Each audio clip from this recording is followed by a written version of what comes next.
طيب النهارده هعلمك حركة مش محتاجة منك أي مهارة أو أي حاجة، حركة فعلا سهلة جدا و... وتأثيرها قوي جدا على اللي قدامك. أول حاجة تعالى أعملها لك، بعد كده أقول لك إزاي بتتعمل. طيب دلوقتي إحنا معانا 3 بنات. أنت طبعا بقى هتقول له أي برزنتيشن في دماغك، فأنا هقول لك إن ال3 بنات دول ما كانوش بيسمعوا كلام أبوهم، فأبوهم حب إن هو يحبسهم في أوضة كل واحدة فيهم لوحدها. فجاب أول بنت فيهم حطها في أوضة وقفل عليها الباب، جاب البنت التانية حطها في أوضة وقفل عليها الباب، جاب البنت التالتة حطها في أوضة وقفل عليها الباب. طيب أنا عشان مشاشن فهعمل كده بس بصوابعي، هطلع الباب الأولاني هتلاقي ال3 بنات موجودين مع بعض.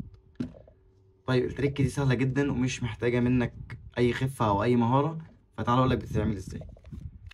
طيب أول حاجة لازم تكون مجهز البنت الرابعة، أو أي كان بقى أي 4 كروت في دماغك أنت تجهزهم. فاحنا هنطلع البنت الرابعة. طيب مش دي البنت الرابعة، لا أهي البنت الرابعة. طيب البنت الرابعة دي بقى هتعملها إزاي؟ هقولك بقى تعمل إيه. هتجيب أي بنت منهم وهتحطها الكارت الأخير، الكارت الأخير تحت، وهتحط فوقيه كارت، وليكن مثلا أي كارت يجي في دماغك، أي كارت من نص الكروت وتخليه هنا. طيب بعد كده بقى تبدأ التريك.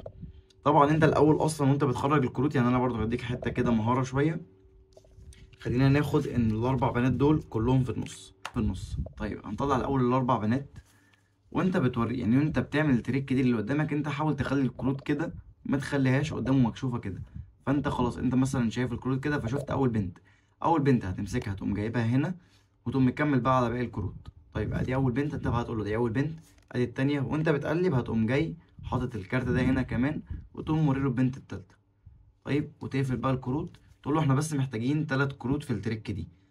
وانا بعمل كده يعني وانا بعمل كده وانا بطلع البنات، انا رتبت اوريدي الترتيب اللي انا عايزه، اللي هو ده، اللي هو ان انا اخلي البنت وفوقيها كارت.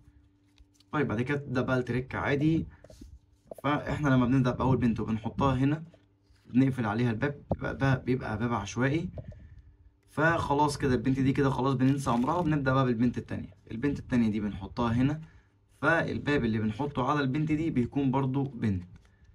كده كده في بنتين، هو المفروض قدام المتفرج اللي قدامك بيبقى قدامه ان دي بنت وده كارت عشوائي، هو ده اللي مقفول عليه. وبنجيب اخر بنت اللي هو ده وبنحطه هنا وبنقفل عليه برضو بأي كارت بقى عشوائي. بس انت بقى بتقول له اي برزنتيشن وبتعمل اي حاجة في دماغك، تعمل بقى كده، تعمل اي حاجة، تفتح له الباب وبعد كده يلاقي هو 3 بنات قدامه. ده اول فيديو اعلمه هنا على القناه بتاعت اليوتيوب.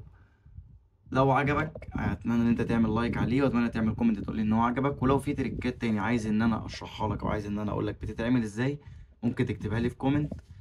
ولو عندك اي استفسار او اي سؤال ممكن تكلمني على الانستجرام، هتلاقي اللينك بتاعه في الديسكريبشن. وبس كده، سلام.